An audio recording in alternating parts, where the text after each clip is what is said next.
A U.S. Navy destroyer moves through the narrowest stretch of the strait, steady and controlled, escorting a civilian oil tanker through one of the most watched waterways on Earth. The tanker follows close behind, massive, slow, impossible to hide. Nothing about this transit is secret, that's the point. Along the coastline, Iranian radar sites are active.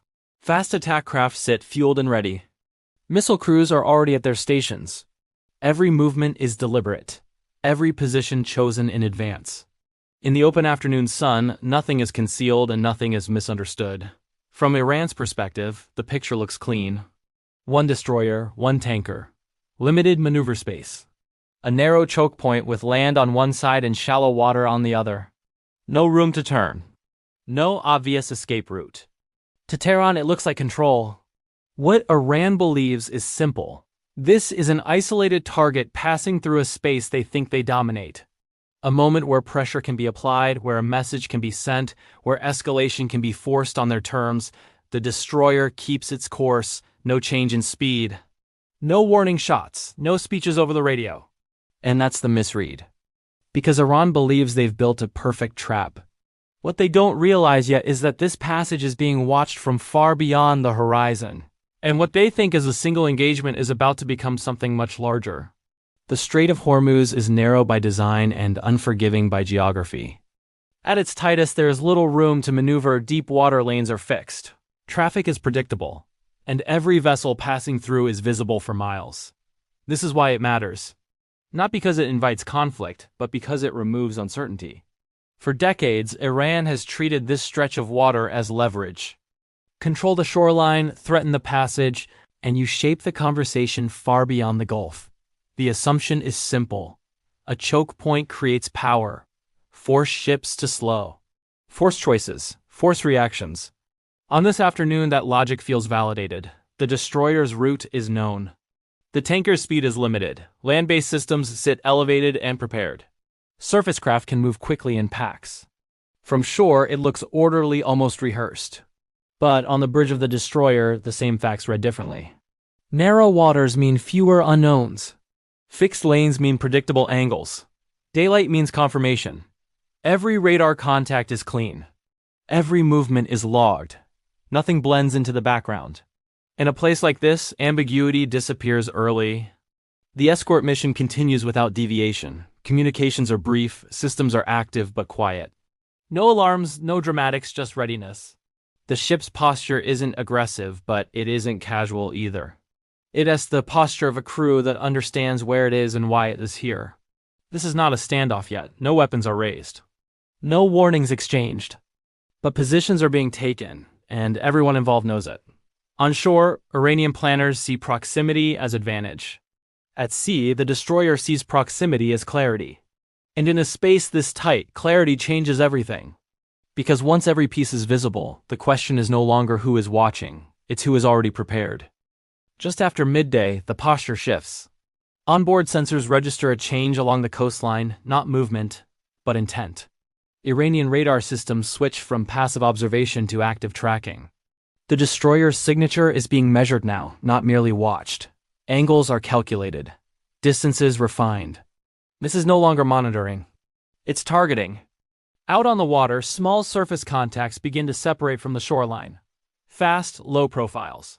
Civilian traffic doesn't move like that. They form loose groups, adjusting speed, testing spacing. From the bridge, the pattern is obvious. From shore, it probably looks routine.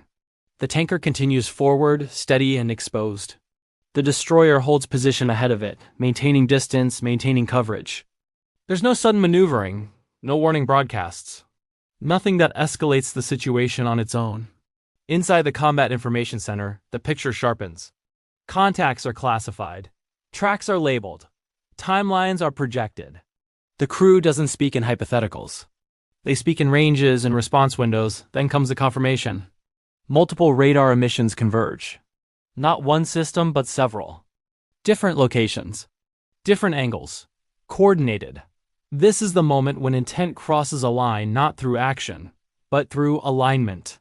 The order is quiet and procedural. Weapon systems move from standby to ready. Defensive layers come online.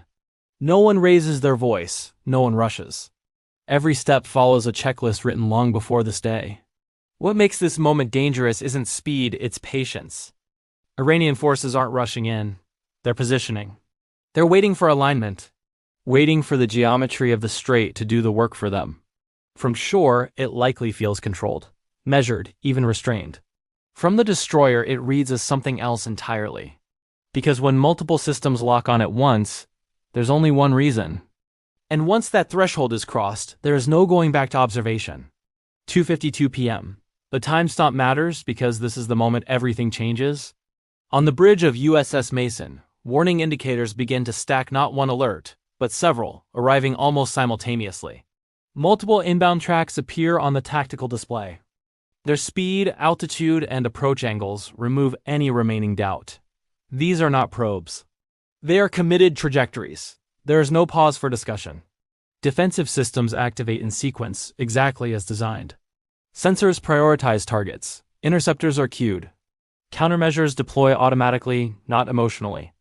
The crew has trained for this scenario in simulators and classrooms, but training never includes the weight of real daylight, real distances, real consequences.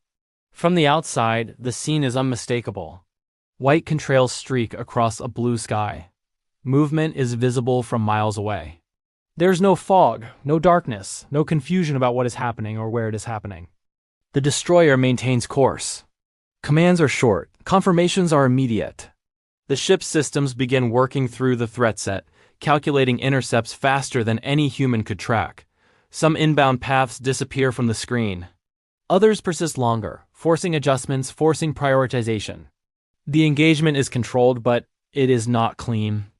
The destroyer absorbs impact and keeps moving. Damage is assessed in real time, not dramatized. Fire suppression activates. Redundancy systems compensate. The ship remains operational, still between the tanker and the threat. This is the moment Iran expected collapse. Instead, what they see clearly in open daylight is continuity. The destroyer does not retreat. It does not drift. It does not break formation. Even under pressure, the escort mission holds. And that is the signal. Because once the ship survives the opening strike and stays in the fight, the encounter stops being about forcing a decision. It becomes about consequence. At 2:52 p.m., Iran believed they were initiating control. What they actually initiated was response layered, automatic, and already in motion long before the first track appeared on radar. Iran's plan rests on one core assumption: isolation. From the shoreline, the destroyer looks alone. One hull, one escort. A narrow corridor with nowhere obvious to run. The calculus is straightforward: overwhelm the ship quickly, force damage early, and control the narrative before outside forces can intervene. But that assumption is already outdated. What Iran cannot see from the coast is depth. Not just distance, but layers. Beyond the visible horizon, air assets are already repositioning. Launch crews are moving before alarms are sounded. Decision authority doesn't need to be requested. It has already been granted. This isn't escalation. It's contingency execution. Below the surface, the environment is even quieter. No signals. No movement that breaks the water. Just persistent presence tracking without being tracked. The kind of positioning that doesn't announce itself until it matters. This is where the misread becomes fatal. Iran believes speed would create advantage.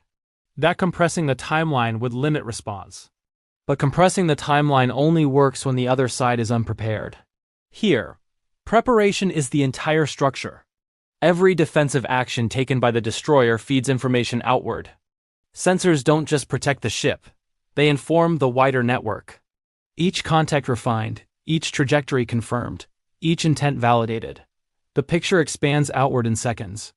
What Iran thought was a local engagement is now shared awareness. And the response doesn't come with anger or urgency. It comes with precision. Assets already airborne are retasked. Others begin moving without fanfare. The process is mechanical, not emotional. From Iran's perspective, the opening phase should have forced retreat or chaos. Instead, it has triggered alignment.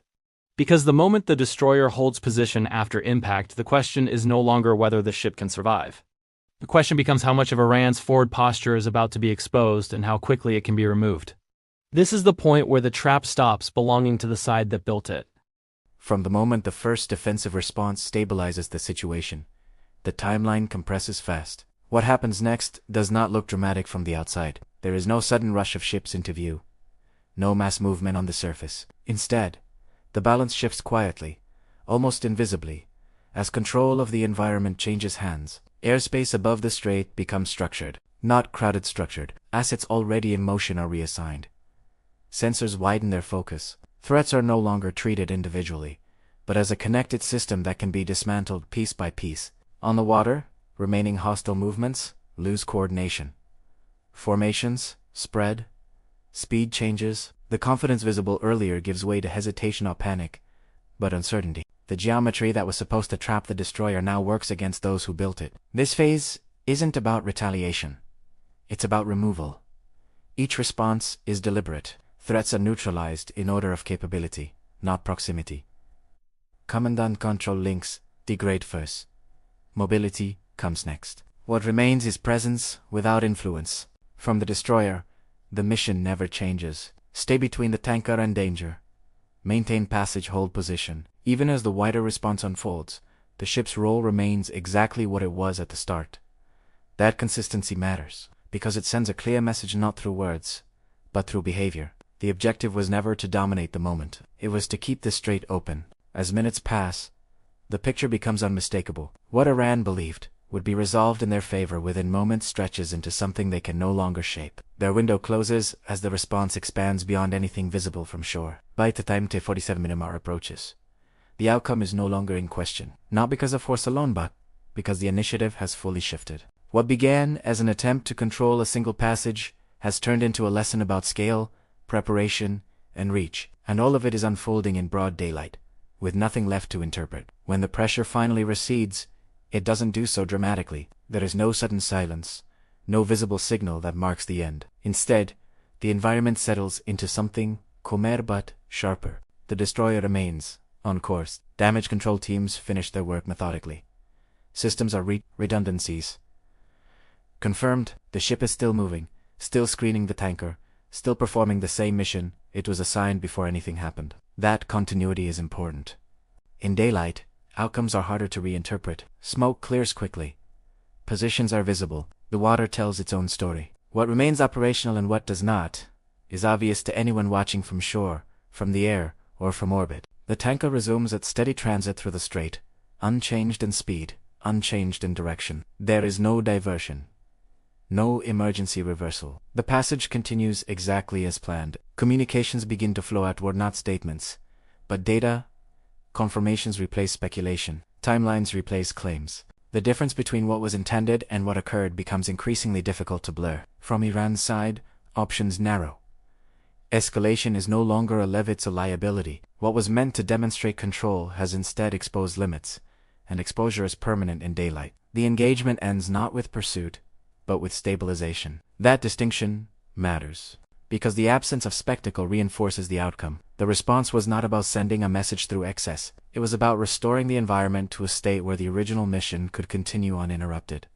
And it does. By the time the ships exit the strait, there is no ambiguity left to manage, only records to review and lessons to absorb. What happened is already fixed in sequence, visibility, and consequence. Nothing hidden, nothing exaggerated, just a completed passage through one of the most contested waters on Earth.